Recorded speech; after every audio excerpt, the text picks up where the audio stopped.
o toa e kaunga whanong. Ko hi koe whakamari au whakoloak tautau he o toa.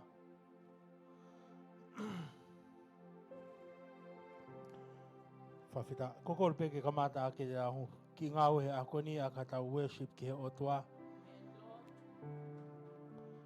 Katau toki hoko atu.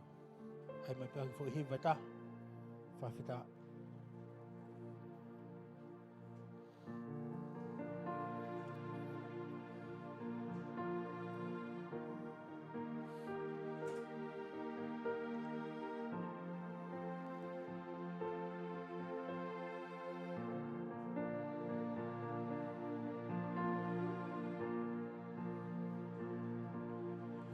Ki oko leo I he hiva Ki he tui Koe o tua lahi He koko e pe Ai he iki o e kumo ui Iki oko leo I he hiva Ki he tui Koe o tua lahi He koko e pe Ai he iki o e kumo ui Pea he I kai te o tauhi Hatua mate Ha o tua mate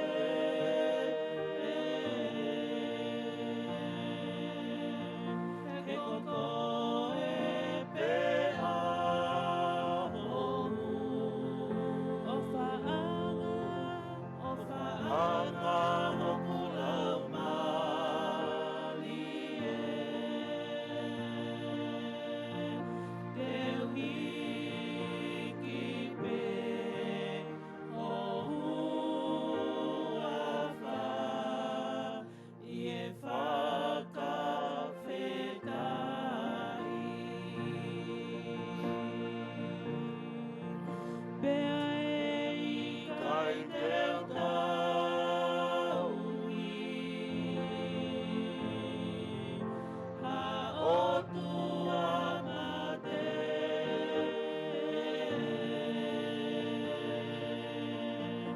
He koko e pea homu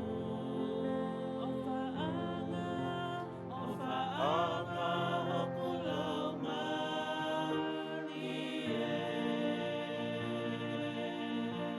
Te uhiki pe o huafa I e whakawhetai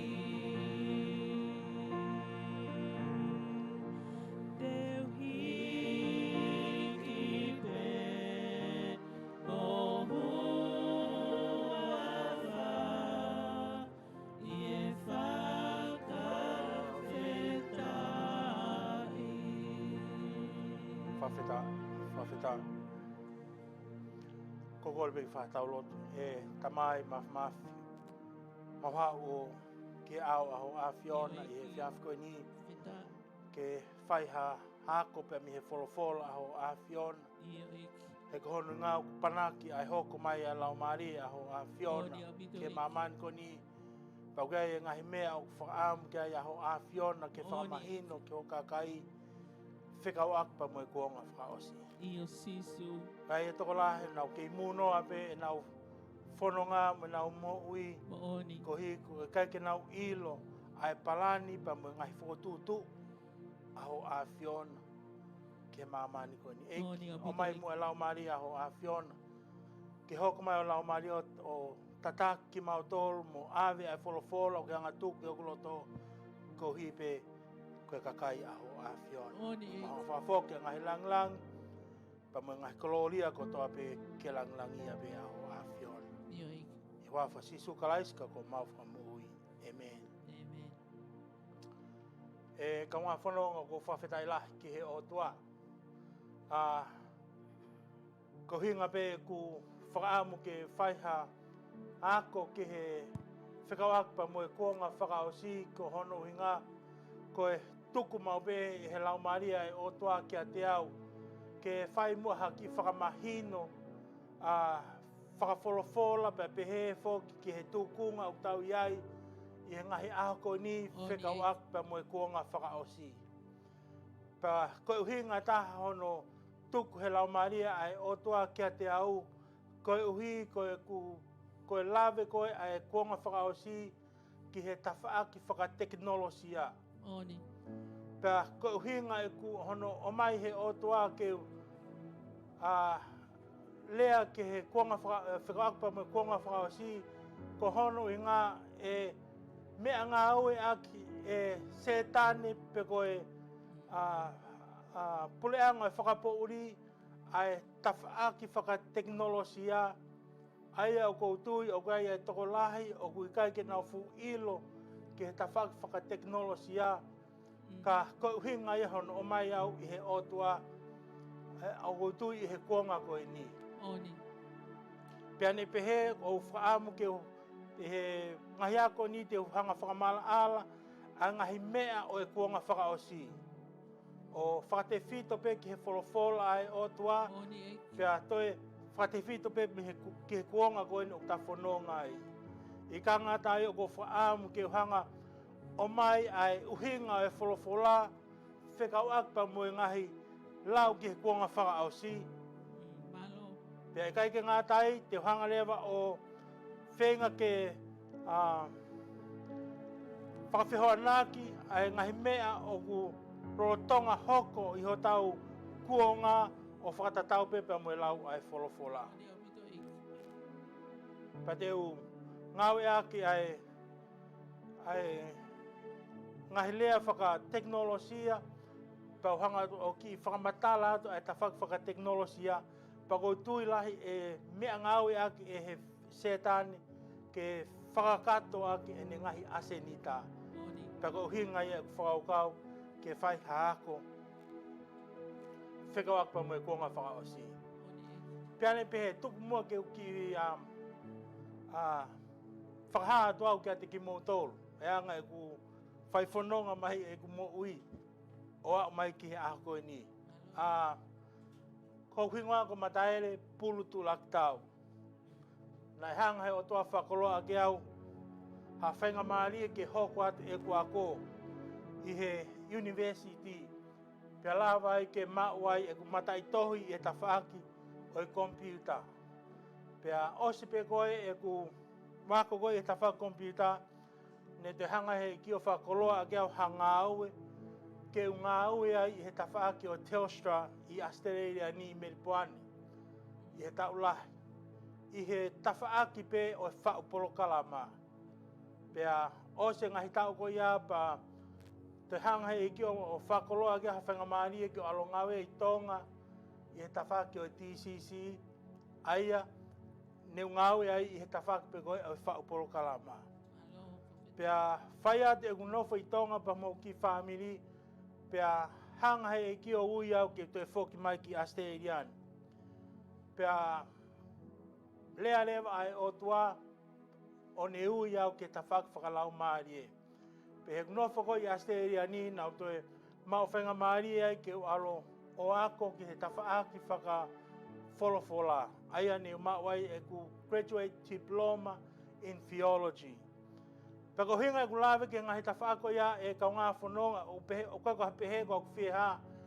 Ka kono i ngā ku mea ngāwe a ke au e he otua i he kuonga koe ni ke uhanga whaka maala ala a ngahi mea lahi whekau aki pepe mo e kuonga whakaosi mo e ngai whaunga ngā aue e ngā aue aki e se tane i he kuonga whakaosi ke whakakato aki e ne aseni tā i he mamani koe ni. Hange koe ni, koe lawe koe ai wholofola whekau aki pa mo e tā o e whika ono no O gai e toko lahi unau mau halai, unau peheto kua. E o mai pe hafu fo lei polo. O ai I he ulu e tangata pe hono ni mato matau. Koutui oku fu isi au pitoia ke recognize I he kakai. Kako hinga koutui o gai uhinga whakalau maari ki ai otua. Pagai ani uhinga ki ai heanga e tau novo I he maman koe ni. He koe whika ono no koe whakataipe ia ke he hono whakawhetau laki ai tangata pa moe computer. Ke pulei ai tangata aki ai computer. Pe lava pe ia I he kakai o maman ko ni ke nau ngau e aki ngahi whaunga ke. Kau foki kotoa pe ke whika ono. Ko whamu ke whakamahino e mea koe aga teki mōtoro. Pe ko hinga ia whaamu ke lave ki he kuonga Faka'osi. Te ria na aonga ki hataha ia teki mōtoro. O au mai ki he aha koe ni. Ko hae no hinga ku lave ki he tawhaaki o e whaupolo kalama. Ko taha ia te whito I ngā aue na aku whai ko e whaupolo kalama. Ko hinga e taha whaupolo kalama whakakompiuta. Ko ne hanga o ave hanga hi tutu uni ki he kompiuta. Ka lava ke whai he kompiuta ai mea koe o te loto ki ai. Ko tu koe kompiuta ia te ia o koe kine lava ia hamomo I mea e taha. Ka o lewa ko aluatu ai toko taha whaupolo kalama o whau hangahi whotutu, peko hangahi tutu uni, pane hanga whakahu ki he kompiuta, ai aku maua kia koe application, pea lava lewa ai application ko ia tutu uni ai kompiuta, o whakatatau ki whakaamu koe a tangata. Pakoe ia ni, o kumou whiwhiri, peko hanu hinga, o kia ia Bill Gates, I he tawhaaki ko e ni o e metisini. O kai pe uhinga ki ai. Ko hono uhinga, ko Bill Gates, ko ia uni auni koe ai Microsoft. Pako te whitoi ngā aue a Bill Gates, ko ne whau polo kalama ki he kompiuta. Ka koe mea omi he otua, he's doing more than that. Ko ne whenga, ke whakawhetau laki ai tangata, pa moe kompiuta. He koe whaunga pe ia, e hangai, e he whiakala isi, pe koe kau manwhekai, o pulei ki tau tolu. Pa koe ngahi mea te ukawa, I he taimi koe te talanoa ai whekau aku pa moe kuonga Faka'osi.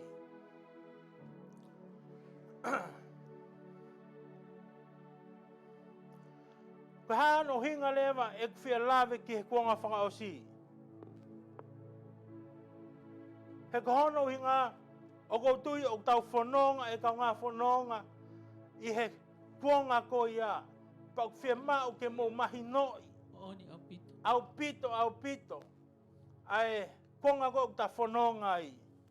O hinga ta e whakaamu ke lawe ki he kuonga Faka'osi. Kohono hinga he kai ke hau a setane ia mo e whaahi a setane o whakahātu e nau ngau e koe te nau whai. Oni au pito. He kono ngā ko hea ko setane ko ia e pure pe koe pirinisi o e whakapouri. Oni. Pa kono whakataipe taha tene whai a ngahi mea ko toa pe I he tuunga o e whakapopo uri. In secret. Iyo. Pa koe taha a ngahi society a setane ko secret society. Aia ko no whakamahino mai, te nau whai a mea kotoa pe I he tuunga e whakapopo uri. Oni. Pako haan, ai uhinga taha kohono uhinga, he koe wholofola pe ai otua, ong ni hanga whakahā kia te ki tau tolu, ai ngahi ngāu e koe a setane. Oni au pito I ki pawheta. Pako mea kumahok inga ki he kakai lotu, ke nau lea aki, ai totonu e wholofola, pa moe mo oni ai wholofola, he koe, that is the only way e lawai he kakai o mamani koe ni, o mahi noi, ai ngahi ngau a se tani. Oni au pito iki. Ko fai mea be I he tawhaaki ko e wholwhola e o toa, o ke toko lahi o fu confuse au pito ia ke toko lahi. Koe ke nau ilo nau tolpo ko hae ai talakoni, koe ke nau ilo nau tolpo ko hae manwhekai. He kohono I ngā o stala mai pe I he wholwhola, aia o hae e he tohi a mātiu wa he taha tolu, vesta taha ki tani mā. Ko kore pe ke lau mai ai wholwhola ko ia. Pea tali e ia o ne pehe kia tek nau tolu. Ko uhi kua tuku kia tek mau tolu ke ilo a ngahi misteli o puleanga o he vani, ka koki nau tolu o ikai tuku ki ai. He ilonga aia o kumau hamea, e angi ki ai moha mea, pea tene hulu atu. Ka ilonga aia o ikai ke mau, na moe mea ku ne mau e to o mea te ia. Ko hono uhinga eni o e kulea whakatātā kia tek nau tolu, ko hi o nau mata, ka ikai te nau mamata, pia nau te linga, ka ikai te nau whanongo. O maa hao ngoi, pia au whakamooni a tek nau tolu e palofsai a aisea, aia o pehe, te mo mātu ak whanongo, ka ikai o ngoi, pia te mo mātu ak isio, ka ikai iloi, he kua whangapesi ai loto o e kakaini, pia ongo ngata aho nau te linga, pia ko nau mata ko nau tāpuni, na ilo ange te nau sio aki ho nau mata, pia whanongo aki ho nau telinga, pia ilo aki ho nau loto o nau tafoki, kau whamo ui ki nau tolu. Ko e ke whehu ieni ai, kau ako ai eiki kia sisu kalaisi. Sisu, ka hano ingo ke whaalahi tala whakatātai, pa koe tāria ai eiki.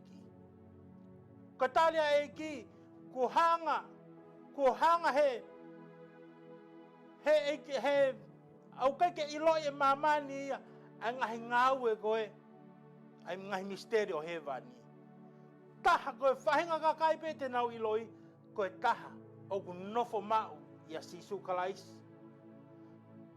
Pa koe uhi ngai au koe ke wha ilo ai e ka kai toko lahi, ki ngahi misteri o he vani. Kohi, ko pau ki te maunga nofo kita ki he wholawhola. He koe ka whahinga ka kaipe na nau iloi, a ngahi misteri o loto he vani, koe ka wako pe ai eiki. Kohi koe nau ha, takaofi ki he eiki. Pako tui ko hinga ia o koe ke wha mahino I he ka kai toko lahi ai wholawhola ai eki pa mui ngahi ngau ia setani ki he mo ui e tangata I he konga koe ni. Kohi ko pau ke whanonga whakataha ai te mo ui pa mui wholawhola pa pehefo ki he lau maari ai otua. He koe lau maari ai otua o ni hanga whakahino hino ki he tangata ai ngahi mea o kai ke ha mahino I he wholawhola ai eiki.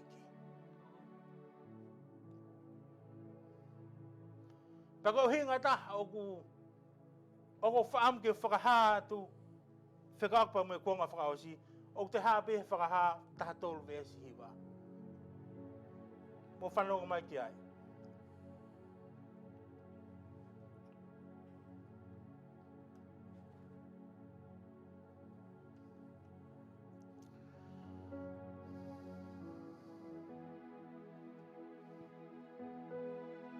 Ilonga taha o te linga ke neongoi. Ilonga taha kua tonu pā ki he pōpula, tene mole pe ki he pōpula. Ilonga aia kua tonu pā ki he mate hele tā, kua pau ke mate hele tā. O ihe me ani ai ka ataki mo tui ai kakai lotu. Ko mea kulawe ki ai e tohi whakahā. Ilonga ha taha o te ringa kene o ngoi. Ko hinga ai wholawhola. Ko pau ki tau hanga talaki ai wholawhola ai otua. Ko pau ki tau lea whekauakpa mo Kuonga Faka'osi.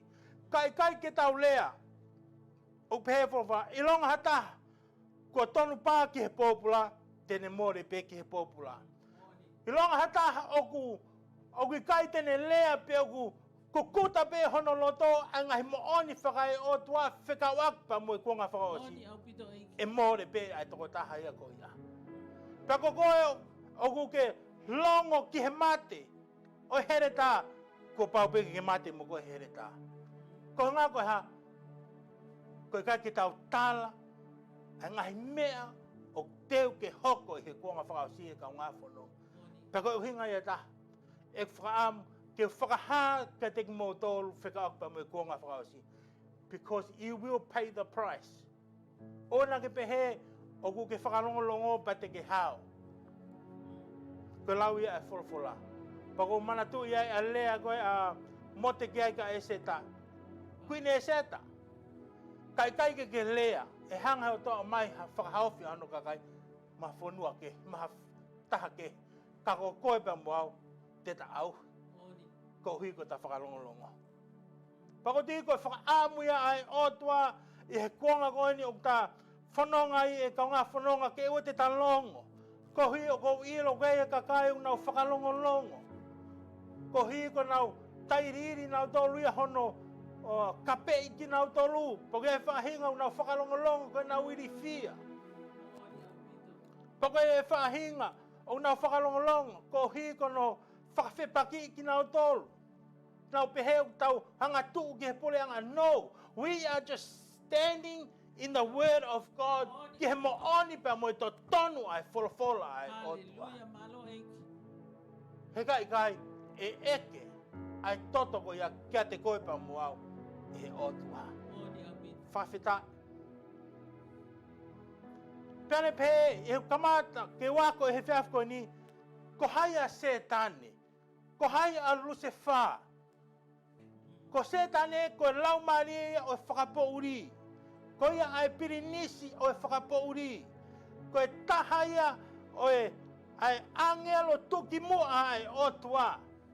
Kana hanga he otua o akahia setane mo ne kau angelo kami loto hevan. O hao ia o tō mai ki maman. Ko henga whakaam ke whakamahino ate anga himea koe. Ko hui, pehe kakai toko lahi ya. Ka iaha whiri. Ka iaha mea ia ko setan. Ka iaha lau mari e uria. Ka ko whamahino ate ki mautolu. Ko setan e koe tahaya angelo tuki mua e otoa. Kana hanga he otoa akahi. Ko hui kone whenga ana ia. Kena hanga kaiha asi ai langlangi ai otoa.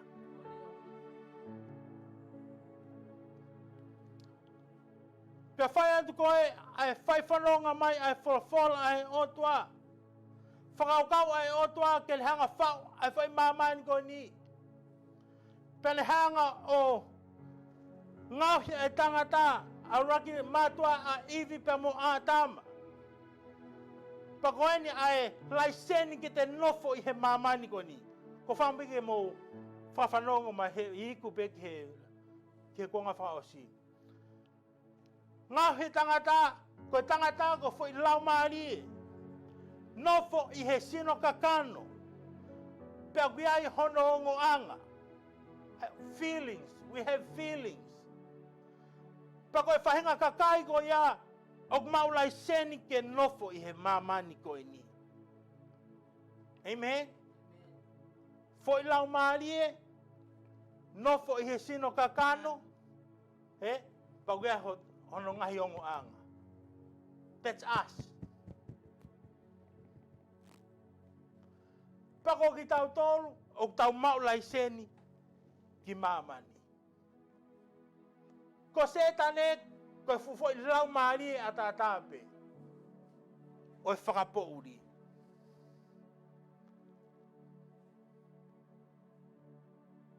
Pe hanga he otoa o mai ai tunga mawhai ki he tangata i he mamani koe ni. Ke tau pulei ai mamani koe ni. Amen? Pako hinga ku lawe ke ta whako ia. Koe hau koe ai lau maari e whakapouri ki mamani. Maka tuunga ia i he tau hanga pe tau tolo whakaata e lau maari e koe ia. Kene hoko mai ki mamani.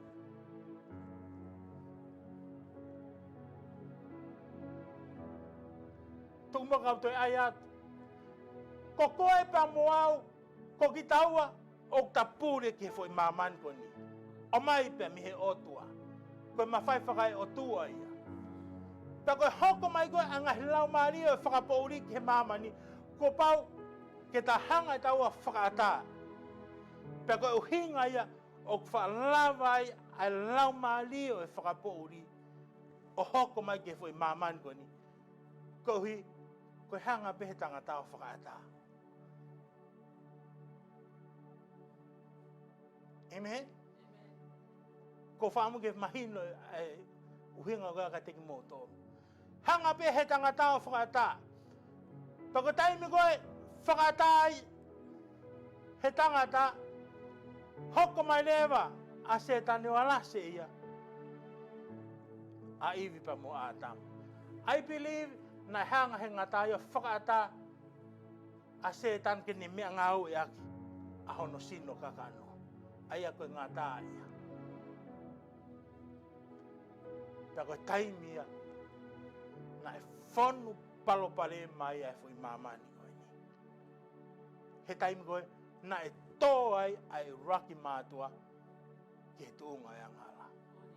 Taimi koe na unofa ke wholofolo koe ni omheki na kai ke tonu ia ke to iai Kuonga Faka'osi.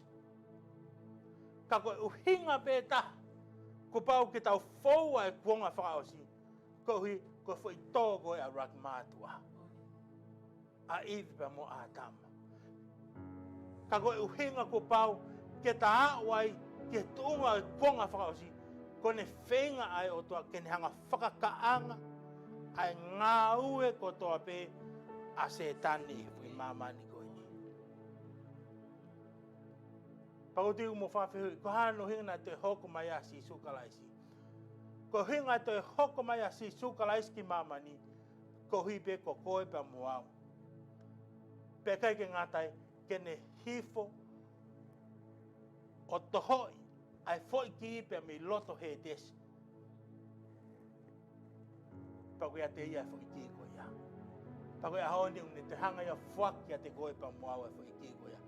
Maka tuunga pe ia hai, si sukalais. Whawhita ki he otua.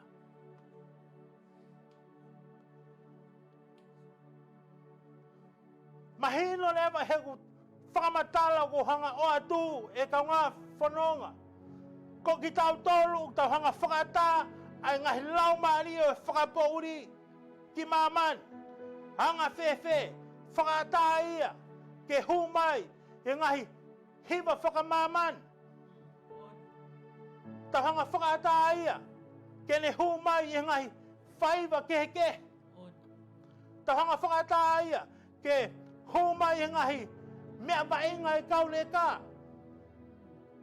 Whakata ke humai i he televisione. I ngahi whai pere. I ngahi whai tō whakalau a kau.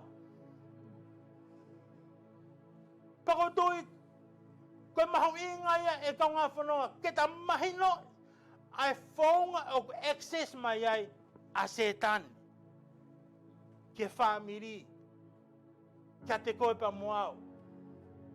Ke fwoi mamani koe ni. Whawheta ki he eki. Kohi, ko hanga he o toa whakata, ke ta i loi a ngahi ngā ue ko toa pe a setani ki ho mo ui mo e ku mo ui. Taha pe, ai whahinga kakai o whainga ta, ke humai a setani ki ho nauloto, koe kakai pe a eki. Ai au kulawe ki ai tohi kone a siope. Ai whakahai o toa ki a setani. Teke alasi a ngahi mea ko toa pe a siope. Ko hono lau maari e pe ta. He kai teke lava wala ki ai. O mahino. O tatau pe pe mo e lawe koe ai tohi mātiu mahalo. Ke whekau aki pe mo e taimi koku aloai a setani pe a mihono whare. Po taimi ko aloai a setani o kumi ha whare taha ke nofo ai. Pe ka pau hei kai ke mau e setani ha whare taha. E te whoki mai. Ki raki whare. Pe ka pau hei kai ki tau hanga whakafono e raki whare. Pe ko e tari a sisu kalaisi ki loto ke he moui. E toi riunga fitu. Ai toi whoki mai a setani. Ko e whakataipe pe ia. Ke mahau inga koe e te tari a sisu kalaisi ki loto ke he moui. He koe mea pe ia e taha. He kai ke lava hoko mai ai whiri ki loto ke te mo'ui. Pakotui ko uhinga ia o ku wha lava ia se tani o hu ke whahinga ni o posesi ki nao tolu. Ko hono i ngā koe kai ke take resideni ai toko taha koe o manawa heki ai a sisu kalaisi ki loto ke mo'ui. Pako uhinga ia o wha lava ai whiri o alasi. Ai te ngai mea kehe ke lava alasi o to lau maari e. Ko hui ko ia sisu kalaisi lota te mo'ui. Pako taimi koe o ku lava ai a se tane o hao mai o hoko mai ke mamain ko ni hanga lewa e se tane o ngauhi a hono kakai. O hangepe kon hanga e ki o ngauhi hono kakai. Pako kakai a se tane ko kakai o lotu ki a se tane. Pako kakai a eki ko kakai o lotu ki he eki. Kaya mea o ko whaam ke whakamahino ka teki mo tole a koe ni. O kai whahinga hingoa o ku ngau e a ke wholofola whekau akpa mo se tane. O ku ia koe manu whekai.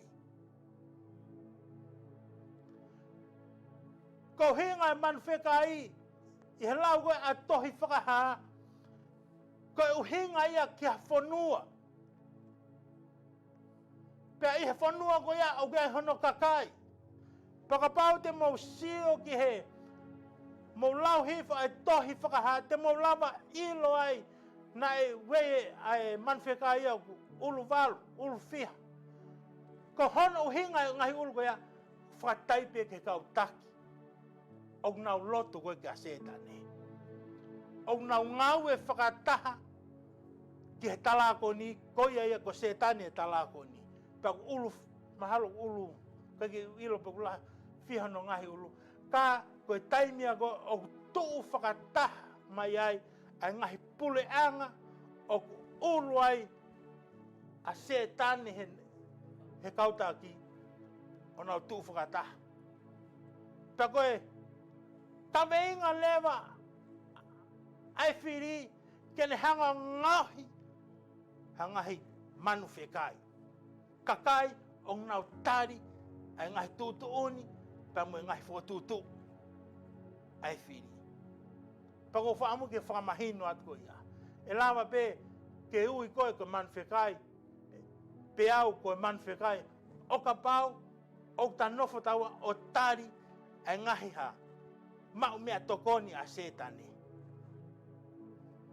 Amen. Talmai he wholofola. Ko koe o ke whia hoko. Koe kalaisi ataho mo i kupawiha. Maunga nofo ke he wholofola e eki. Maunga nofo ki he eki. Ta tautof pe. Pamoe kawinga ngawe a setane. He kono nga ogu iai ai wholofola i a setane. Pea hau i e tawhak whaka teknolosia. Aia te ulawe ki ai he wika hao. Ka ko whaamu ke whakamahino ka teki mou tolu he ako ni. O ku ua pe a kalasi kakai o ku he mamani ko ni. Koe kakai a setane. Pamoe kakai ai eike. Pakuia i ai wholofola i a setane. O ne ngawe aki ke ha tuki mono nofo aki. Ai kakai o setane. Pakuia i ai wholofola i ai otua. Koe tohitapu. Koe whakamu ke ha tuki mono nofo aki a kakai ai otua. Kai ha. Kai kalaisi ata e tau mohui. Kilo e taimi ko tuki mono nofo aki e setane aki ane wholofola i a anai kakai a setane. O una hoko kotoha. That's it. Ko hinga ia ko ai wholofola ko whikaku mo whakaha. Pako tui ko me ai au whai e setane. I he ngahi aho ko ni whekau ak. I Tohitapu Kuonga Faka'osi. O ne ngawe ake ai tawhaaki teknolosia. Kene ha ngawe ha whanki man whekai. Man whekai. Kakai tena wa tari a setane. Pamoe ngahi whaunga a setane. Pako he ngahi teknolosia ia. Te toki lawe kia he wikao. Hange ko telefone. hange ko internet, hange ko fangi computer, hange ko fangi iPod, ko ha, ko le hanga yo teu, ai kakaya setani, kena hoko ko topi, ko ka manfikai. Aya me aya lave gaya tohi whakaha. Pea tupu horo i ngahi whangi manwheka i ko ia. Ha futu. Ko tui ka whakataipe ke kau taki o e whonua. Ka te ungata behe kau ngā whanonga ka tau toki hoko atu. E ku lawe lewa ke he ngahi tawhaaki whakateknolosia o ku ngāue a ke setani he ngahi aha koe ni ke ha ke whaftuki mono nofo a ke ahono kakai ke nau hoko koe ngahi manwhekai. Koutui koe uhinga ia, tau sio ngai ako ni ke ngai sporti. Ngai sporti o ku very, very aggressive. Au pito. Koe kawe ngā pe ke tuki pe a kakai a setane ke nau hoko koe kau.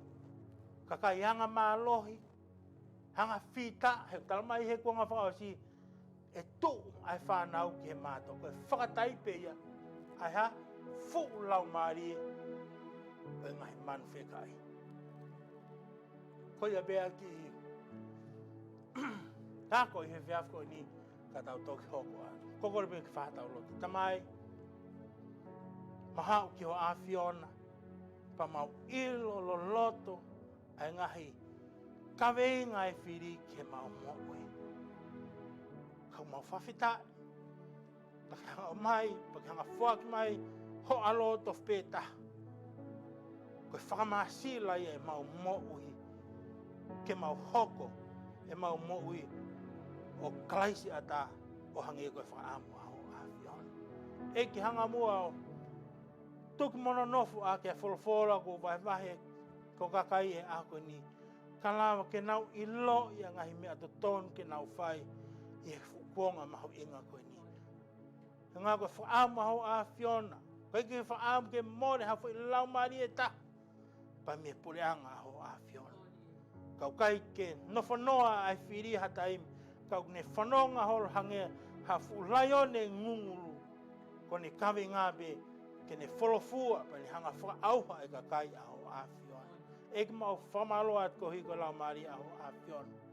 Tung mo ke hoko mai a ho lau maari e ka teki mau tōru, o ne tāke kina ki mau tōru, ke mau au sia ai mo ui o tūtaha pe ia te koe e o tua. Koe maulot me mahua whai ki o awhiona. Huawha pio si sukalaiska ko mau wha mui. Amen.